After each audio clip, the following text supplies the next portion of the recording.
Welcome back to Benny's Custom Works, proudly supported by Valvoline and Sparesbox. Don't forget Benny 5 on checkout.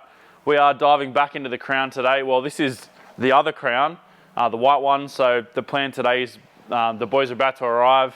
We're going to rip the bay apart, and hopefully by the end of the day we'll have a running mild hybrid Crown, and then we can get all the boring Crown hybrid stuff out of the way and get back onto the 2J one. So I don't know if we'll be playing 2Js this episode, but yeah, depending on how things go today, we'll at least get this thing running and gone out of my life, and then we can do the fun stuff. So let's dive on in. So at some point when this thing was jump started the wrong way, it's damaged something in the inverter, and I think it might have damaged the motor generator as well. So what we're going to do is we're going to replace the motor generator down here and the inverter today, but to do that we've got to pull the radiator out to get the generator off. We decided just before to drain it, so there's no coolant in it at the moment, but I'm almost sure that when I put it up in the air later, I'm going to get covered in it because there's going to be something I missed.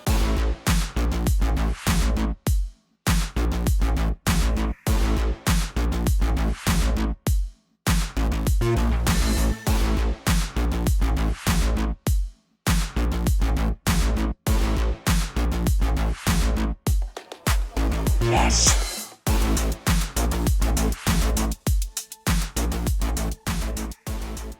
So I don't have to stuff around with the auto level and having fluid everywhere. I'm just going to put this bridge piece in, seal off the radiator, seal off the gearbox, and hopefully we can speed it up a little bit. Make a wish, please just friggin' work. Time to release the snake. I thought the snake was over there. Oh, this is the other snake, and I can't even remember which way the snake goes. Get off. Al, you'll be pleased to know that I'm using all hand tools because I've been told that you enjoy using only hand tools on cars, so there you go. What's it caught on now? Benny, come save me. How's your not alternator going? Yeah, it's not going anywhere very It's quickly. not alternating? See if you can get off. You tell me what you No, think. it looks fine. It's Yeah, mate. definitely there. Yeah. It is a thing. Yeah, well, the thing is I don't want it there. No. Well, I mean, have you tried yelling at it? I think I need a smaller size hands. A smaller size hands. Yeah. Hands. These too big. Does the stud come out though? It's about to. Please refer other engine. Benny to the rescue. Hey. How good is that? Oh. Looks light. It's kind of heavy. Looks light. Goodbye. Good riddance. We can't say I haven't done anything on this episode. That $100 tool would have saved 1 minute. I wouldn't want to mix these up now, would I? Let's put this damn thing back in, eh? Have fun with that. I'll meet you there. Thanks, Benny. I'll meet you there. Hey, Benny. Yes. Could I actually grab you? No. In what area? If you can't find the one you need, there's always another one in the drawer. That is a great technique, Benny. You like this one? I do. This is a different one. That is adorable. So what you're saying is you want me to do the whole job? Well, Right. sounds good. Right. All right, well, hang on. Don't get too carried away. Gotta get lined up. You're not even close, mate. Aren't we? No. Not even a little bit. Oh. It's got to go back together the way it came apart, and the bottom stud came out last. Have you not read a workshop manual? Installation is the reverse of the removal procedure. Yeah. Mild discomfort hour. That's what this should be called, mild discomfort. There you go, you got 2 bolts in. Thank you, Benny. My job here is done. Legend.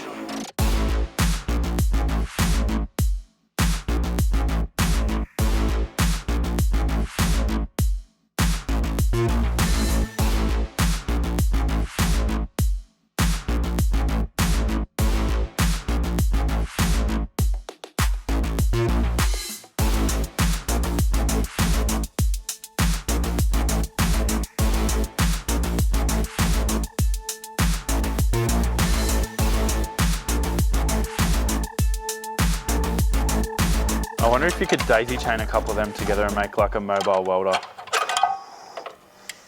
Sure, we could have But some. did you die? Possibly.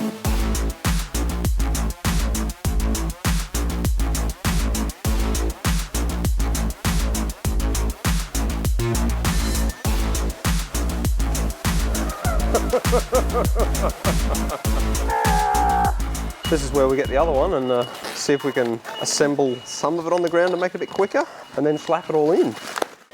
It's pretty pain-free. It's not running yet. Yes. Yes, very yes. Much no wow. I am observation. Oh, time for the snake. For goes the right way. Upside down, upside down. That might help if I get it right, eh? You dropped a bolt. On a scale of 1 to fiddly, the answer is yes. You ever reassembled a car by Braille? If you haven't picked up by now, I'm very over these gloves. Why? It is like a swimming pool inside here. We're going to get this on and then I can get rid of these and, yep. Zap. Zip. So, with this radiator, it's actually got a, what do you call it, internal end tank? Baffle, yeah. Yeah, it just kind of runs vertical. So this system here, with the outlet and inlet, is just for the hybrid system, and then the rest of it's just for the motor. So, yeah, you get 2 drain plugs. Yucky. Yeah. It's alright. At least they're really common to be able to find that radiator in Australia. Oh mate, they just be everywhere. This angle just isn't working. It's on the snack. Oh. Maybe you had to go like right hand in first, like more like that. Aha. You'll work it out. You're a smart man. Oh. It bit. The snack bit. Oh. It's in. That hurt. It's less out. You could just use a 10mm ratchet spanner instead. Oh yeah, I could, couldn't I? He's committed to the pry bar now. I have. He's got a new tool, so now he has to use it all the No, time. this is OG tool. In case you're missing it, there's another 10mm bolt in the top of the drain tray. Is there? They're just everywhere. Yeah, nice, okay. If you people that have one of these, highly recommend it. Probably worth $300, but you know. You get that in the big jobs. It might be like a production mark. But yeah, there's all sorts of odd little markings like that all over the car.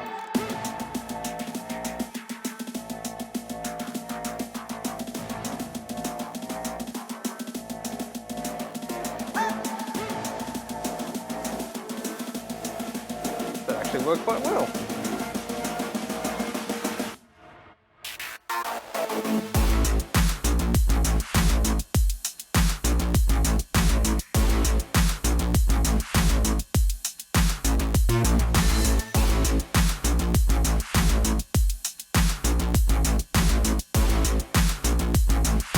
I feel like maybe your numbers are wrong.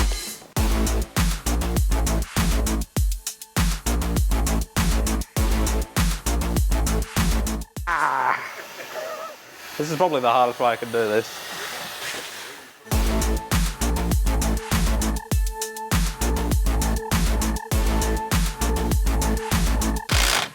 Watch everyone have a conniption about me using power tools to tighten a battery terminal. It's okay when you don't go flat stick all the time. Oh look, I was wondering where this went, and now we found it again. You can use that one. So this is the magical pin. So I need to I'm put assuming my... you put that in after the battery's connected, right? Yeah, I need to put my my Power Ranger gloves on and do this end of it. That's interesting. What we thought was a date is also on my tank. Your tank. Oh, it is too. It's not a date. I wonder what it is. 02, 12. 02, 12, 18, 10. That's 10. Yeah, it is. Are they the lotto numbers? Let's try. Powerball, here we come. So the fact that this pin is out, it's all disconnected, but for the sake of the episode. Does it fit? Oh, building Christmas trees. Look at that. What a setup. This magical thing goes in there, and essentially we'll know pretty quickly if this thing's going to be good or really not. Because last time this went bad at the servo, there was some smoke that came out. We really don't want that to happen again. Where'd the smoke come out from? The inverter. Oh, that's fine. Yeah. We've got new of them. Yeah, we changed that. So ADF pump, M clutch, MG, so it is that one. There's no one home there. Yeah, right on the account of this. It's almost like it only fits in one spot. I think Tedman needs more coffee. In we go. Clear prop. Smoke's not come out of anything yet. Not yet. There's still time. We got an ignition key? I mean, it should have one. Oh yeah, all right. I mean, you literally drove it to where it is, so if not, it's your fault. Look, I can't argue with that. All right, let's get it sorted. I mean, it didn't go bang or anything yet. So you have to cycle the ignition a few times for the inverter pump. You know what I need to do? Put the airflow meter in, otherwise nothing's going to happen. Yeah. Hey Al, I'm using this electric tool thing. It's not a hand thing. It feels wrong. Man, I'm really worried about your angle grinder. It should have a guard on it. So these two lights, the fact that they all light up like that, is a good sign. Contact. The official phrasing is clear prop. Yeah. Yes! Oh, I heard that. I'm like, what just happened? It actually works. Well, so far so good. Yep. So does the coolant pump cycle constantly on these, or That's a good point. oh, you're not leaving it run? Well, I was going to go read the book again. That's weird. Huh. The inverter is charging this before the engine starts. Wow. So when you turn to reds, it actually had 14.5 before the engine was even starting. So it's obviously doing some battery magic from there to the inverter to here before the engine's actually even running. Once you got to reds, Nice. yeah, so it's kind of floating. Oh, that's perfect. Yep. When you first came onto reds, it went from 12.6 to 14.5 Nice. at the battery. Well, we actually know the whole system is working now.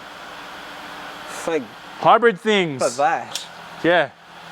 Praise the magical smoke monster. Yes! You get a car that works, I get a no car. Like maybe it's pulses the water pump slowly when it's cold, and as it comes up to temp, Then it's like the motor is the thermostat instead, the pump's the thermostat instead of physically having a thermostat. That's a really good point. I might be full of shit though, and that's just the resonance. Yeah. I feel like that water movement is just the resonance of the engine maybe. Well, what I might do is I'll just turn it off again and have a read of this just to make sure. I feel like it's just a run it and send it at this point. Yeah.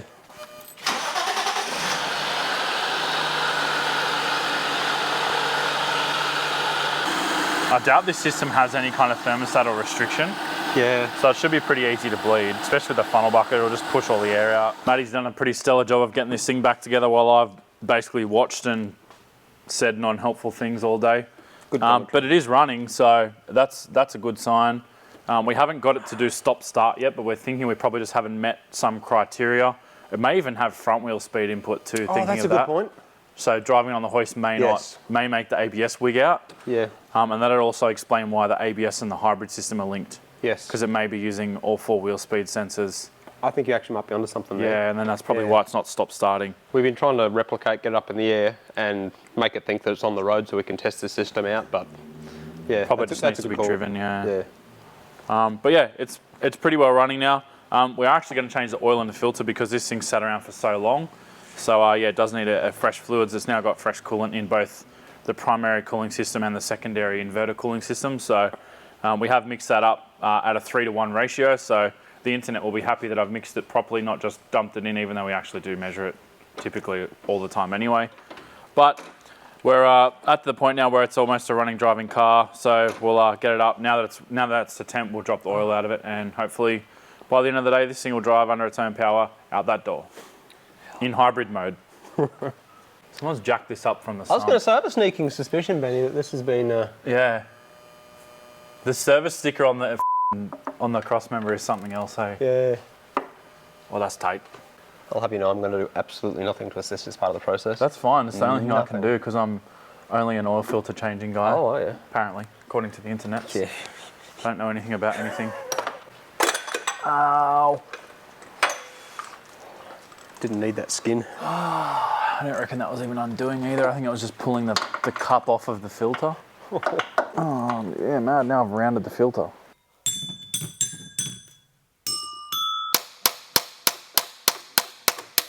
It's spinning it.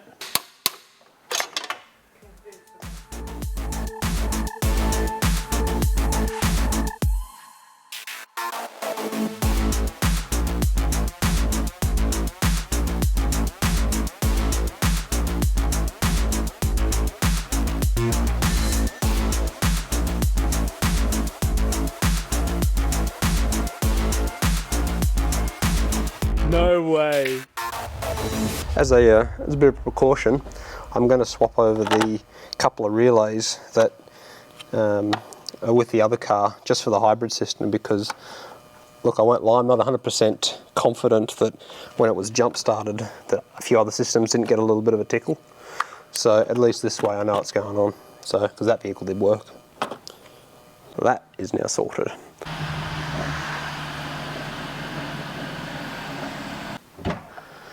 So we're going to check the electrics down here if you just want to come over this way and we'll have a look. Thank you. So I want to check we've got power at the hybrid circuit. Okay, well that looks good so far. Let's turn this off. And it's a bit difficult to actually see one of the other ones under there, so I'll just pull this off.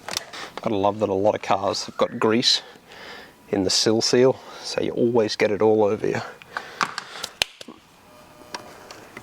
So, it's interesting with this, the age of this particular Toyota, it's got all the old school fuses, which are the big ones, but when they retrofitted it with all this other hybrid stuff, they've then added the new style, the really small blade fuses, in it as well. It's the only Toyota I've ever seen that has both. God, you really do need to be a contortionist to work on these things. So on the fuse panel, it's got driver's side and then assist side. I'm going to assume that assist side's actually that side, which makes sense because there's nothing else there. I have seen it before, it's rare, where a fuse can blow, but it still somehow manages to touch. And because I just don't have confidence in the other circuits at the moment, it's better that I just double check everything. So, but we've pretty much checked it all now. We're going to have a look in the boot now, and that's all the fuse boxes. So there's a couple of fuses in here. We're just going to have a quick look. All the circuits are actually okay, so looks like we're about to put it back together and see what happens. How far did you say you had to drive with this? Oh, only 1200 k's. Look, I've driven worse further, so I suppose that's a good thing. I must say, when you do actually get this stuff put together right, Toyota interior bits really do fit together quite well.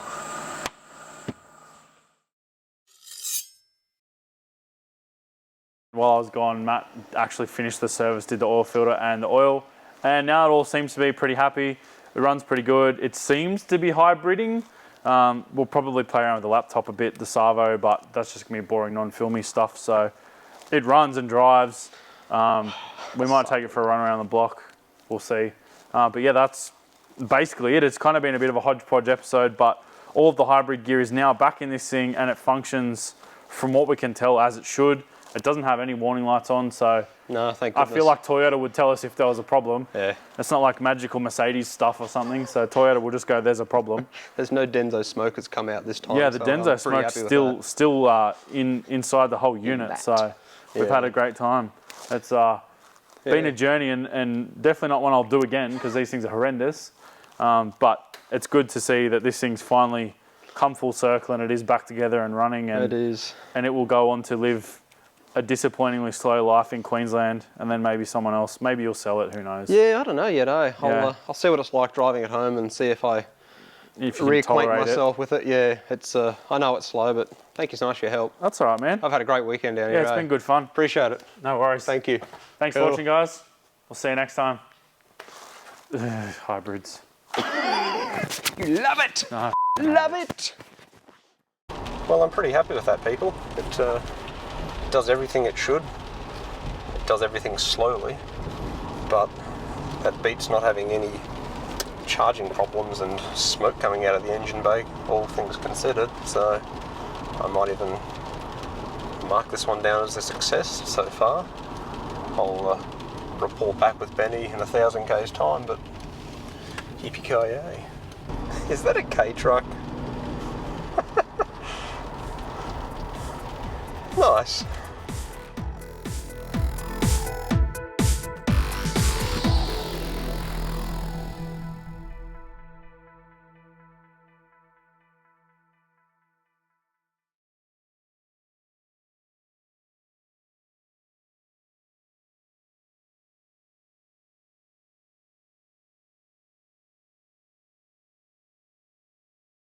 These should be a little bit smaller than that.